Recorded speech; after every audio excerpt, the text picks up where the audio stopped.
Welcome back to the channel, everyone. All right, so as you guys can see, I've got the F10 back in the air behind me. As everyone probably knows, I've been working with my F55, the Franken Turbo F55. I've been trying to get my tune straightened up with David Shop, and I'm sorry I haven't been able to give you guys an update on where we are performance-wise, and it's because we're still working through things. I actually started doing an E50 tune, and it was supposed to be flex fuel, and so it was my fault. So I had to get with David. As you guys probably saw in a recent video, I actually updated with that E85 analyzer, so we had to switch my my E50 tune to an actual flex fuel tune. So got started with that, and then I started having issue holding boost. So I have actually been in conversation with Doug, which is the owner of Franken Turbo. After kind of speaking with him a little bit, we kind of determined that my issue is probably the F55 diverter valve, the stock diverter valve that came with this unit. Keep in mind, I do have the first F55 PWG version that actually hit the USA, beyond, of course, their testing cars that they had. And it sounds like we might have a slight issue with it, so I think he's actually might be doing a redesign on it.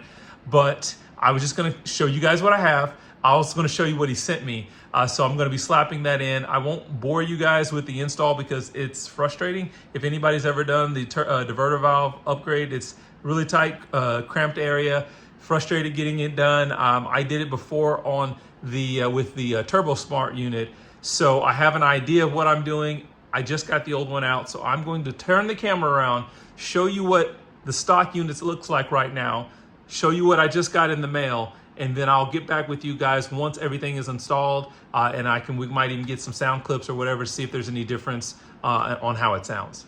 So this is the diverter valve that came with the F55 Turbo, and if you guys can see that, I'm going to try to get this to zoom in pretty close here. But that diaphragm, from what I can see, has pretty much just kind of melted and torn. So, and I'm assuming it's just with the amount of boost that's being pushed. And if I kind of push this down, you can kind of see how that little diaphragm there actually moves up. It's actually supposed to be attached, and it is no longer attached. And this is why, from what I can see, I am not holding boost. So that unit is out. Okay, so we just have a new box that came in from Franken Turbo. That is this unit here. As you guys can see, there's an adapter plug for it. And this is the new M2 diverter valve. I believe it's also on the N20 engine, which is supposed to typically run higher boost stock. So this should be a heavier duty unit. Let me get it out of this wrapping and I will show you guys what it looks like. Okay, so this is the old unit. This is the new unit that just came in, and that design looks definitely different. You can see here, just looking at it, you don't even see the diaphragm like you do here that's actually torn around there. That's not even something that's visible on this unit. I'm not sure how this one functions.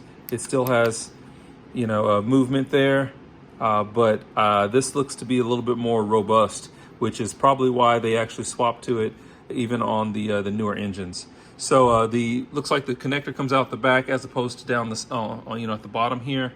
Hopefully this will be a little bit easier as far as an install because of the way it's built.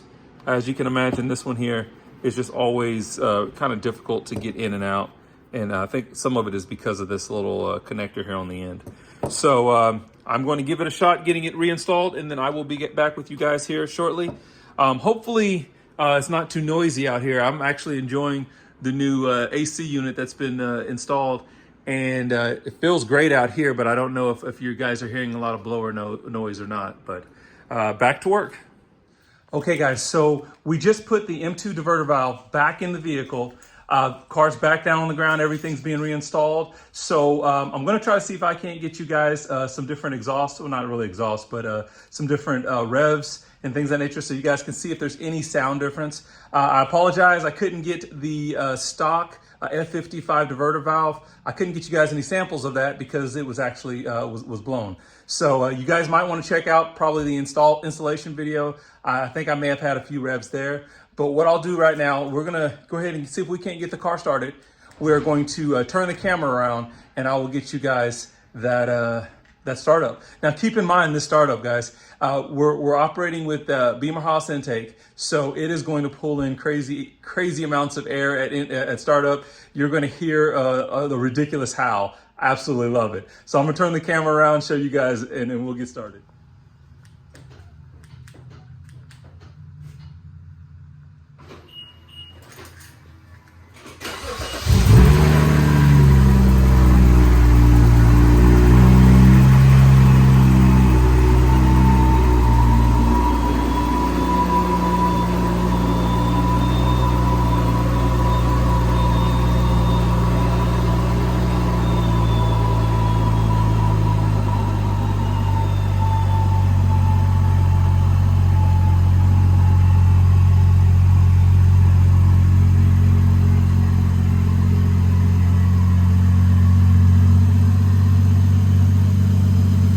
All right, I'm gonna get you guys on the tripod and we'll do a little revving.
Okay guys, so hopefully you guys enjoyed some of those videos with the revs as well as some of the flybys. We've, of course, as you guys can see, the M2 diverter valve is now installed. I actually really like it. It gives it, if you guys can tell, it gives you a little bit more of a flutter sound when I'm doing some of my revs and kind of letting off the gas than the stock, I guess, F55 diverter valve did. I've only been able to do about one log with this new diverter valve, and I want to say that it's actually, I'm getting into boost a little bit better as well as holding boost a little bit better, but I'm really going to have to do a little bit more comparison. So I'm going to have to get more logs to really truly compare that and kind of let you know what that looks like. Again, this is not really a good installation video just because it's such a tight area to try to get in there and get the diverter valve out. One thing I would give you guys a tip to do this, of course, you want to make sure that you remove your boost pipes. You're going to have to go ahead and I unbolt the water pump, and so I can just kind of rotate it out of the way.